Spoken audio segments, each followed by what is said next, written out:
فرزند زہرا یہ حالات برے ہیں۔ کاشانۂ بصیرت ایک ایسا مکمل یوٹیوب چینل جس پر محروم بصارت کے لیے بالخصوص اور تمام افراد کے لیے بالعموم سینکڑوں کی تعداد میں اسلامی کتب دستیاب ہیں۔ لہذا گزارش ہے کہ آپ اپنی ذمہ داری نبھاتے ہوئے کاشانۂ بصیرت کو سبسکرائب کرنے کے ساتھ ساتھ بیل آئیکن کو پریس کیجیے تاکہ آپ علم کے حصول کے ساتھ ساتھ مذہب اہل بیت کی اشاعت میں بھی اہم کردار ادا کرتے رہیں۔ کاشانۂ بصیرت، کاشانۂ بصیرت، کاشانۂ بصیرت۔ فرزند زہرا یہ حالات برے ہیں۔ بسم اللہ الرحمن الرحیم۔ السلام علیکم۔ یہ کتاب آپ کے لیے کاشانۂ بصیرت کی ہے، یوٹیوب چینل کی جانب سے ریکارڈ کی جا رہی ہے۔ نام کتاب علی کی بیٹی، تالیف ڈاکٹر علی قائمی۔ اب ہم کتاب کا پارٹ نمبر 47 پڑھیں گے، باب نمبر 18، صفحہ نمبر 580۔ ثانیہ زہرا سلام اللہ علیہ کی وفات کا بقیہ حصہ۔ جو لوگ یہ کہتے ہیں کہ سیدہ کا مزار شام میں ہے، وہ اس سلسلے میں ٹھوس دلائل پیش کرتے ہوئے بیان کرتے ہیں کہ جب مدینے میں قحط پڑ گیا، یہاں پہ کتاب کا حاشیہ تھا جس کو پچھلے پارٹ میں کمپلیٹ کر لیا گیا تھا۔ آگے پڑھتے ہیں کتاب میں، تو سیدہ نے دمشق کی طرف کوچ کیا، اور دمشق کو اس لیے منتخب کیا کیونکہ حضرت عبداللہ ابن جعفر کی کچھ زمینیں دمشق کے قریب ایک گاؤں میں تھیں۔ قحط کی شدت کے خوف سے جناب عبداللہ ابن جعفر نے دمشق کی طرف ہجرت کرنے کو پسند کیا۔ وہاں پہنچ کر سیدہ علیل ہو گئیں اور وہیں انتقال فرما گئیں۔ اسی گاؤں میں، جس کا نام راویہ بیان کیا جاتا ہے، سیدہ کو دفن کر دیا گیا، اور اب موجودہ مرکز مطہر اسی مقام پر ہے۔ بہرحال تمام واقعات اور تاریخی بیانات کی روشنی میں یہ نتیجہ حاصل ہوتا ہے کہ مصیبتوں اور دکھوں نے سیدہ زینب کا سکون لوٹ لیا، اور رسول زادی واقعہ کربلا کے بعد زیادہ دیر زندہ نہ رہیں، بلکہ 12 ماہ کی قلیل مدت کے بعد 15 رجب سن 62 ہجری کو اس دار فانی سے کوچ کر گئیں۔ سیدہ زینب کربلا سے کوفہ اور کوفے سے شام کی کٹھن منزلیں طے کرتی ہوئی زندان کی سختیاں جھیل کر وطن پہنچیں، مگر عزیزوں کی شہادت کا آنکھوں دیکھا حال سیدہ کے لیے ناقابل برداشت بن گیا، اور بالآخر زندگی کی تلخیوں سے تنگ آ گئیں اور آخرت کا سفر اختیار کر لیا۔ سیدہ کا مدفن شام میں ہو یا مصر میں یا مدینے میں، بہر صورت آپ کی عظمت و جلالت اور روحانی اقدار کے فیض سے بہرہ مند ہونے والے اپنی اخلاص بھری نگاہوں کو آپ کی زیارت سے مشرف و منور کرتے رہتے ہیں، اور آپ کی نورانی شخصیت کے پرتو میں رضائے الہی کے حصول کی امید پر تمام اہل حق اور صاحبان ایمان کے دل ہی آپ کا مزار ہیں، اور وہ ہمیشہ آپ کی عظیم شخصیت سے فیضیاب ہوتے رہیں گے۔ سیدہ کی وفات اور مزار کے متعلق تاریخ اختلافی زاویے آپ کی شخصیت پر اثر انداز نہیں ہو سکتے، بلکہ وہ جہاں بھی ہوں اپنے کردار کی بلندی سے تاریخ اسلام میں اپنی عظمت کے انمٹ نقوش سے پہچانی جاتی ہیں، اور تاریخ بشریت کی قدآور شخصیات سیدہ زینب کی دہلیز عظمت پر سجدہ ریز نظر آتی ہیں۔ کتاب زینب ہے، صفحہ نمبر 293 تا 295۔ اس سلسلے میں ہم جناب سید ابن حسن نجفی صاحب کی تحقیق بھی پیش کرتے ہیں۔ علامہ مذکور رقم طراز ہیں۔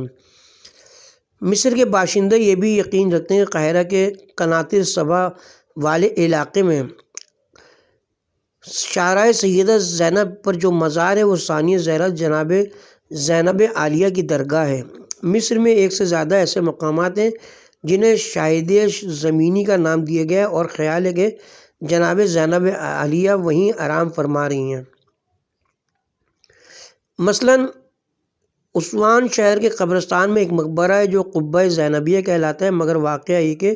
اس جگہ حضرت زینب بنت علی نہیں بلکہ اموی دور کی ایک مشہور خاتون عباسیہ بنت جری متوفی سن 71 ہجری دفن ہے۔ دوسرا مرقد باب النصر قاہرہ کے شہر خاموشہ میں ہے۔ عام لوگ یہی سمجھتے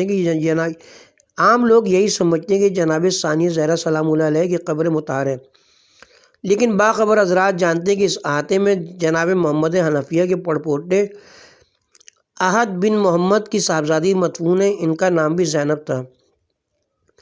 تیسرا روزہ مقابر قریش میں، اور اس متبرک جگہ کے بارے میں زیادہ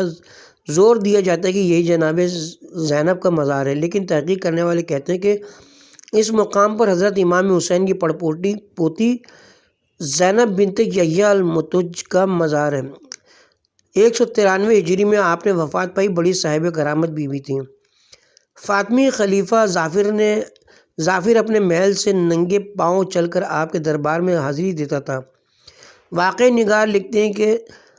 کربلا کے روح فرسا اور جاں گداز المی کے بعد جب اہل حرم مدینہ پہنچے تو پورا شہر عزا خانہ بن گیا۔ شہیدوں کی یاد، مصائب کے ہجوم اور شب و روز کی گریہ و زاری سے جناب زینب کی حالت درگوں ہو گئی۔ پھر ایک مشکل یہ پیش آئی کہ مدینے میں کال پڑ گیا۔ ان حالات کے پیش نظر جناب عبداللہ ابن جعفر نے طے کیا کہ کچھ عرصے کے لیے باہر چلے جائیں۔ چنانچہ آپ نے اپنی شریکہ حیات جناب ثانیہ زہرا کے ساتھ جانے کا ارادہ کیا۔ دمشق کے آس پاس آپ کے باغات زرخیز زمینیں تھیں اور عام طور پر وہاں موسم خوشگوار رہتا ہے۔ مشہور مورخ مرزا حسن خان مراغی متوفی 1312 ہجری اپنی تصنیف الخیرات الحسان کی دوسری جلد کے صفحہ نمبر 29 پر، اور معروف محقق سید حسن صدر اپنی علمی کاوش نزہت اہل الحرم میں کے صفحہ 67 پر لکھتے ہیں: امیر المومنین علیہ السلام کی صاحبزادی ثانیہ زہرا یثرب میں خوش سالی کے باعث عبد الملک بن مروان کے زمانے میں اپنے شوہر کے ہمراہ شام تشریف لائیں، مگر جلدی آپ کی صحت جواب دے گئی اور آپ دنیا سے رخصت ہو گئیں۔ جناب عبداللہ ابن جعفر کے باغ ہی میں آپ کا مزار بنا۔ ابو بکر موصلی اپنی تصنیف فتوح الرحمان میں تحریر کرتے ہیں: سیدہ ثانیہ زہرا جو علی کی دختر گرامی اور فاطمہ کے فرزند حسن اور حسین اور محسن کی بہن تھیں، واقع کربلا کے بعد شام آئیں اور دمشق کے نواحی علاقے راویہ میں اللہ کو پیاری ہو گئیں۔ وہیں آپ کی لحد پر آسمان شبنم افشانی کرتا ہے۔ میں اپنے ساتھیوں کے ساتھ اکثر زیارت قبر زینبی کے لیے جاتا تھا، مگر ہم میں سے کوئی شخص روزے کے اندر داخل نہیں ہوا کہ ادب و احترام کا یہی تقاضا تھا۔ 9ویں صدی ہجری کے مصری عالم ابو القصا بدری اپنی کتاب نزہۃ الانام فی محاسن شام میں رقم طراز ہیں۔ ثانیہ زہرا سلام اللہ علیہا بنت علی ابن ابی طالب اپنے بھائی حسین کی شہادت کے بعد شام آئیں اور یہاں آنے کے بعد بیمار پڑ گئیں۔ یہیں آپ کا انتقال ہوا اور دمشق کے نواحی علاقے راویہ میں دفن ہو گئیں۔ اب اس مقام کو بلد الاسد سیدہ کا شہر کہا جاتا ہے۔ صفحہ نمبر 374 طبع مصر۔ حافظ ابن طولون دمشقی متوفی 953 ہجری اپنی کتاب سیدہ عقیلہ زینب کبریٰ میں رقم فرماتے ہیں: علی ابن ابی طالب کی صاحبزادی زینب کبریٰ دمشق کے قریہ راویہ میں مدفون ہے۔ یہ جگہ قبر الاسد کے نام سے شہرت رکھتی ہے۔ اسی طرح علامہ شیخ حسن یزدی، شیخ الفقہ مرزا علی آیت اللہ الفقید، مرزا محمد حسن شیرازی، محدث کبیر مرزا حسین نوری اور مورخ جلیل شیخ عباس قمی کی بھی یہی تحقیق ہے کہ جناب زینب سلام اللہ علیہ شام میں آرام فرما رہی ہیں۔ مگر راویہ جہاں ثانیہ زہرا کا مزار ہے اب دمشق کی قریہ یا مضافاتی بستی نہیں، بلکہ ایک سجا ہوا شہر ہے جس میں چوڑی چوڑی سڑکیں، بھرے ہوئے بازار، خوشنما مکان، شاندار ہوٹل، آرام دہ ذرائع آمد و رفت، اطمینان بخش مواصلاتی نظام، عصری طرز کے مدرسے، قابل فخر علمی ادارے، اور سب سے بڑی بات امن و امان کی فضا، روحانیت سے بھرا ہوا ماحول، اور اس میں ثانیہ زہرا کے روضہ اقدس کی نور برساتی ہوئی جاذب نظر عمارت جہاں دعائیں قبول ہوتی ہیں، کرامتوں کا ظہور ہوتا ہے اور قلب و ضمیر کو زندگی ملتی ہے۔ حضرت زینب کبریٰ کے تاریخ ساز اور عہد آفرین خطبے مطبوعہ ادارہ تمدن اسلام کراچی، صفحہ نمبر 59 تا 63۔ ہم اپنی اس حقیر کاوش کو ثانیہ زہرا سلام اللہ علیہ کے ان کلمات پر ختم کرتے ہیں: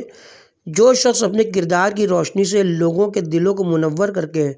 خدا کی بارگاہ میں سرخرو ہونا چاہتے تو اسے چاہیے کہ اپنی زبان کو حمد الہی کے تقدس سے بہرور کرے، کیونکہ پروردگار متعال ہر حمد کرنے والے کی حمد کو سنتا ہے، اور جو شخص دل کی گہرائیوں سے حمد الہی بجا لاتا ہے گویا وہ قدرت خدا کی لازوال عظمتوں کے سامنے تواضع و اخلاص کا عظیم مظاہرہ کرتا ہے، جس سے تقرب الہی کے اصول کی راہیں ہموار ہو جاتی ہیں۔ کتاب اعیان الشیعہ، حوالہ سیدہ زینب۔ نمبر 3، ثانیہ زہرا اور ہمارے فرائض۔ ہمارے لیے اب زینب عالیہ کا دوسرا وجود قائم کرنا ممکن نہیں۔ 14 صدیاں گزر گئیں کہ آپ نے اپنے خون اور اپنے خانوادے پر کیے جانے والے مظالم کا پیغام دنیا بھر کو پہنچا کر اسے تاریخ کا مستقل حصہ بنا دیا، اور خود دنیا فانی سے عالم جاویدانی کی طرف کوچ فرما گئیں۔ اب ہمارا فرض ہے کہ اپنے ضمیر کا تجزیہ کریں، زینب عالیہ کے بارے میں غور کریں اور یہ جاننے کی کوشش کریں کہ یہ عظیم ہستی تھی کون، انہوں نے دین خدا کی خاطر اور اس کی ترویج کی راہ میں کیا کیا فرائض انجام دیے اور ہمیں ان سے کیا حاصل ہوا۔ اس حقیقت میں قطعاً کوئی شک نہیں کہ نہ صرف شیعہ بلکہ دنیا بھر کے تمام حریت پسند انسان اور وہ حضرات جنہوں نے حسین و زینب کی تاریخ اور کربلا کے قتل عام کی تفصیلات کا بغور مطالعہ کیا ہے، وہ ان دونوں ہستیوں اور کربلا میں شہدائے راہ حق کے ساتھ عقیدت رکھے بغیر نہیں رہ سکتے۔ ایران، مصر، شام، عراق، پاکستان، ہندوستان، حتیٰ کہ یورپ و امریکہ جیسے ترقی یافتہ ممالک میں ایام محرم و سفر کے بارے میں ہمارے پاس کیسے حالات کی تفاصیل پہنچتی ہیں، کس قدر مرثیہ خوانی دنیا کی ہر زبان میں ہوتی ہے، کس قدر گریہ ہوتا ہے، اور سید الشہداء اور ثانیہ زہرا اور شہدائے کربلا کے لیے کس قدر نالہ وزاری ہوتی ہے، اس کی تفصیل پیش کرنا کسی شخص کے لیے بھی ممکن نہیں۔ ہمارے خیال میں یہ اشک افشانی اور گریہ و ماتم بہت اچھے کام ہے، لیکن اس سے بہتر ہے کہ ہم ثانیہ زہرا کی حیات مقدس اور واقعات سے سبق حاصل کریں، ان کے اسوہ حسنہ کو زندگی کا نظم العین اور دستور عمل قرار دیں، سید الشہداء اور زینب عالیہ کے فرمودات پر عمل کریں، ان فرمودات کی روشنی میں ایسا کردار تعمیر کرنے کی صحیح کریں جس کا مطالبہ ہمارا دین ہم سے کرتا ہے، اور کوشش کریں کہ ان مقدس زندگیوں سے ہر گوشہ اور ان کے تمام احکام و نصاب پر عمل کر کے ان کی پیروی کریں۔ ثانیہ زہرا سلام اللہ علیہ کا مختصر تعارف۔ حضرات علی و فاطمہ علیہم السلام کی عظیم دختر، پروردہ آغوش رسول اعظم خدیجۃ الکبریٰ ملکۃ العرب کی نور نظر، نسل عبد المطلب کا سرمایہ ناز، فرزند مدینہ و یثرب، خانہ وحی میں تربیت یافتہ حسن اور حسین سرداران جوانِ جنت کی پیاری بہن، ان کے ساتھ پلنے اور کھیلنے والی، پھر آخرکار اپنے دونوں عظیم و معصوم بھائیوں کی ہمراز، ہمدم و ہم پلہ، اپنے عہد پر قائم و دائم شریعت رسول کی نمائندہ و مکلف، فرض شناس، انسان دوست، پیکر اخلاق حسنہ، مصائب و آلام برداشت کرنے والی، بردبار، میدان عمل کی آزمودہ کار و تجربہ کار، سیاسی معلم و مربی، مفسر قرآن، راوی احادیث رسول و معصومین، تاریخ دان، امور و مسائل معاشرے کی بصیر و پختہ کار و فہمیدہ، اپنے قلب پاک میں اندوہ دین و غم میں امت کے شعلہ ہائے فروزہ رکھتی ہیں، عجیب و حیرت انگیز کیفیات بے سر و سامانی کی ایک دنیا اور جاہل و نادان قوم سے سابقہ رکھے ہوئے ہیں۔ یہ ایسی قوم ہے جو حق کو اس کے مقام پر نہیں دیکھتی، اس کے برعکس باطل کو حق کے مقام پر رکھے ہوئے ہمیشہ سے اس فکر میں کہ مقام امام اور والی امر سے آگے نکل جائے اور انہیں نظر انداز کرے، یہ سمجھے ہوئے کہ اپنے آپ کو آتش دوزخ میں جلا کر بھی راہ حق پر ہی رہیں گے۔ ثانیہ زہرا سلام اللہ علیہا شہید تاریخ ہے۔ آپ کی والدہ محترمہ پدر بزرگوار، برادران علی قدر، فرزندان ذی وقار، غرض کہ آپ کے گھر کے سب افراد ایسے ہیں کہ اپنی جان ہائے عزیز و گراں قدر کو اعلی کلمہ حق کی خاطر قربان کیے ہوئے ہیں۔ فرق صرف یہ کہ معظمہ عالیہ عرصہ حیات میں آہستہ آہستہ درجہ بدرجہ اپنی منزل آخر تک پہنچی۔ سفر میں ہر قسم کے اندوہ و غم سے تو دوچار نہیں، جبکہ آپ کے برادران بزرگ اور پدر بزرگوار علیہ السلام نے ایک دم داعی اجل کو لبیک کہا، لیکن آپ ان سب آلام کو دیکھنے اور برداشت کرنے کے لیے زندہ رہیں۔ آپ کی مادر گرامی بھی گویا ہر روز موت سے ہمکنار ہوتی، ہر لمحہ سانس کم ہوتے جاتے، حتیٰ کہ حیات طیبہ سیدہ طاہرہ سلام اللہ علیہا اسی طرح اپنے اختتام کو پہنچی۔ ثانیہ زہرا سلام اللہ علیہ کے کارہائے نمایاں زینب کبریٰ نے حیات تازہ بخشی، دین کو، شرافت کو، تقوی کو، عفت و حیا کو، وفائے عہد و پیمان کو، راہ و رسم حیات عقیدت کو، عزت کی زندگی کو، اسلام کے فراموش کردہ آثار و اصول کو، اسلام کی تاریخ کو، خواتین عالم کے حقیقی و صحیح شعار کو، خواتین کے لیے فرائض و پیغام دین کو کہاں تک بیان کیا جائے کہ معظمہ عالم کے اسوہ حسنہ و کارہائے عظیم کی انتہا نہیں۔ سیدہ طاہرہ سلام اللہ علیہ کی عظیم نور نظر نے معجزانہ اقدام پیش کیے۔ اپنے فرائض کی قبولیت و ہمت و سعی میں خاندان اپنی زندگی کے نصب العین و سخاوت میں، اپنے صاحبزادوں کی راہ دین میں قربانی میں، آرام و عشائش کو دین کی خاطر ترک کرنے میں، آبرو کو خطرات سے دوچار کرنے میں، مال و زر و زیور حتیٰ کہ اپنی رضا کو قربان کر دینے میں، اپنے جسم ناتواں کو دشمن کے تازیانوں کی نظر کرنے میں، اور یہ سب کچھ نانا کے دین کو حیات دائم مہیا کرنے کی خاطر کیا۔ اپنے فرائض دین کی انجام دہی کے لیے، پیغام دین کو نشر کرنے کے لیے علی و فاطمہ کی عظیم بیٹی سید الشہداء علیہ السلام کے ساتھ وطن سے بے وطن ہوئیں۔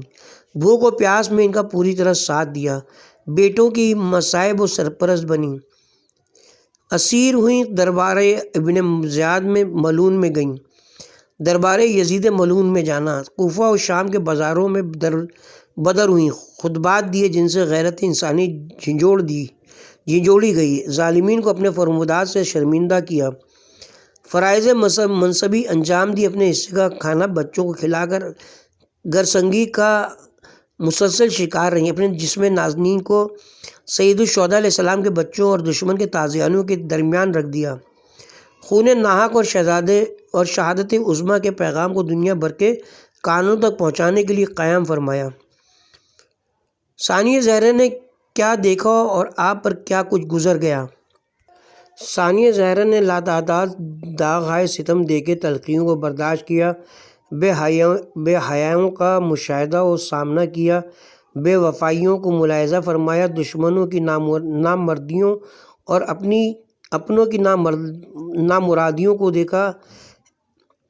ایسے مصائب و آلام سے گزری کہ چشم فلک نے جنہیں کبھی دیکھا نہ تھا۔ اپنی عزیز ترین ہستی امام حسین علیہ السلام کو زیر خنجر ظلم دیکھا، شہید صاحبزادوں کی لاشیں خیام میں لائی گئیں، لیکن احترام سید الشہداء اور انتہائی صبر کے پیش نظر ان کے دیدار کے لیے بھی آگے نہ بڑھیں۔ ثانیہ زہرا سلام اللہ علیہ غربت، نصیب اور رنج و الم کی تختہ مشق ہستی تھیں۔ دشمن نے ان کو اور ان کی زیر سرپرستی خواتین کو شہروں اور قصبوں میں تشہیر کیا، لیکن زینب عالیہ نے اپنی اس آوارہ وطنی کو اپنے مقصد ہدف کے حصول کا ایک وسیلہ قرار دیا، ان تمام حادثات و آلام کو برداشت کیا تاکہ اسلام زندگی پائے، بھوک کو برداشت کیا تاکہ عوام الناس کے دسترخوان پر روٹی مہیا ہو سکے، پیاس کی متحمل ہوئی تاکہ معاشرے کے چشمہ جات میں پاکیزہ پانی بہہ سکے۔ آپ حزن و ملال و غم اور اس کے تاثرات و تاثیف کی خوگر ہوئیں، لیکن ان کیفیات کو ہرگز ظاہر نہ ہونے دیا۔ مبادہ کی یہ اظہار دشمن کے دل کی خوشی کا سبب بنے،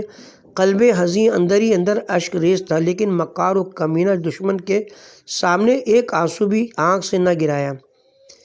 کہ وہ آپ کی اشک افشانی کو اپنی فتح و کامرانی نہ جاننے لگے۔ اس طرح دشمن آپ کے لبھائے مبارک سے ایک آہ سننے کو بھی ترس گیا۔ ان سب باتوں کے باوجود حقیقت یہ کہ آپ نے اپنے دوستوں کے قلوب میں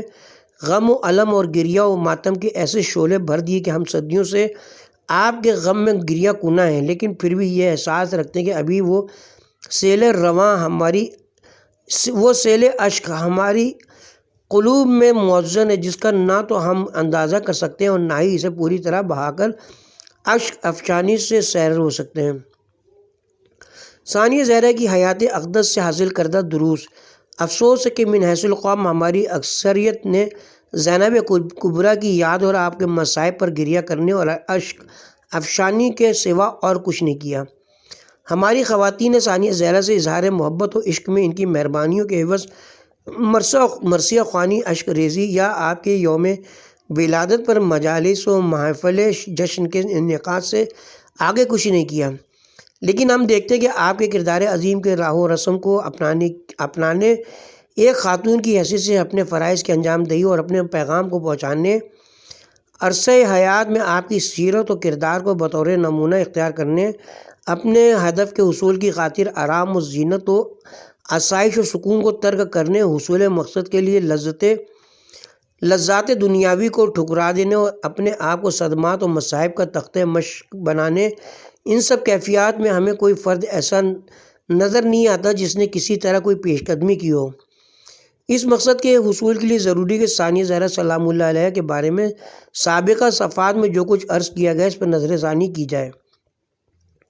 کم از کم ہم اپنے ان مطالب کی فہرستی کا ایک بار مطالعہ کر لیں جو ہم نے موضوع عالم کے متعلق اس خطاب میں قائم کیے ہیں۔ اس صورت میں ہمیں اندازہ ہو سکے گا کہ زینب عالیہ کی حیات اقدس سے ہمیں کیا سبق لینا ہے۔ زینب عالیہ جیسا کون ہو سکتا ہے جو اپنے حصول مقصد کے لیے ایسی سی بلیات و مصائب کا مقابلہ کرے اور اس قدر صبر و استقامت کا اظہار کر سکے۔ ہم زینب عالیہ جیسے تو ہرگز نہیں ہو سکتے، لیکن کم از کم اتنا تو کرنا ہم پر لازم ہے کہ ہم ان کے نقوش قدم کی پیروی کرتے ہوئے ان کے کردار کی کسی حد تک نقل کرنے کی کوشش کریں۔ مرثیہ نگاری۔ ثانیہ زہرا سلام اللہ علیہ کے مداحوں نے آپ کی مدح میں قصائد کی صورت میں ہر زمانے میں مدح سرائی کی ہے، اور مرثیہ نگاروں نے بھی نہایت عمدہ دقیق اشعار و عبارات نثر آپ کے غم میں موضوع کی ہیں، جن سب کا جمع کرنا ہماری تالیف کے مقاصد میں شامل نہیں۔ ہم یہاں کاشف الغطا مرحوم کے چند اشعار ان کے ایک مرثیے سے پیش کرتے ہیں جو ان کے وسیع مجموعے اشعار کا حصہ ہیں۔ انہوں نے مشکلات و مصائب کو مسلسل برداشت کیا جن کے مقابلے میں موت بھی کوئی حیثیت نہیں رکھتی۔ انہوں نے سروں کو نیزوں پر دیکھا جو جسموں سے الگ ہو گئے تھے اور ان کے جسموں کے کفن صحرا کی خاک اور ریت تھی۔ انہوں نے دیکھا کہ ان کے شیرخوار بچے کو تیر مار کر دودھ سے محروم رکھا گیا، اور بچوں کو دیکھا جو باپ کی موت سے یتیم ہو گئے۔ وہ دشمن کی شماتت اور سرزنش سنتی تھیں اور دیکھ رہی تھی کہ وہ ان کے بھائی کے حسین مظلوم کے سربریدہ سر کے ساتھ کیا کر رہے تھے۔ ان کے اور سب اسیروں کے ہاتھ بندھے ہوئے تھے، ان سب کو ایک ہی زنجیر میں باندھ رکھا تھا۔ انہوں نے اپنے عزیزوں کو اس وادی و بیابان میں خاک پر بکھرے ہوئے بے کفن و برہنہ دیکھا تھا۔ اگر چشم انسانی ان عریاں جسموں کو اور آنکھیں ان بریدہ سروں پر پڑیں تو نالہ و فریاد بلند ہونے لگیں۔ چادر ان کے سر سے چھین لی گئی تھی اور انہوں نے اپنے چہروں کو ہتھیلیوں سے چھپایا ہوا تھا۔ اس کے ساتھ ہی کتاب کا باب نمبر 18 اپنے اختتام کو پہنچا۔ باب نمبر 19 صفحہ نمبر 591،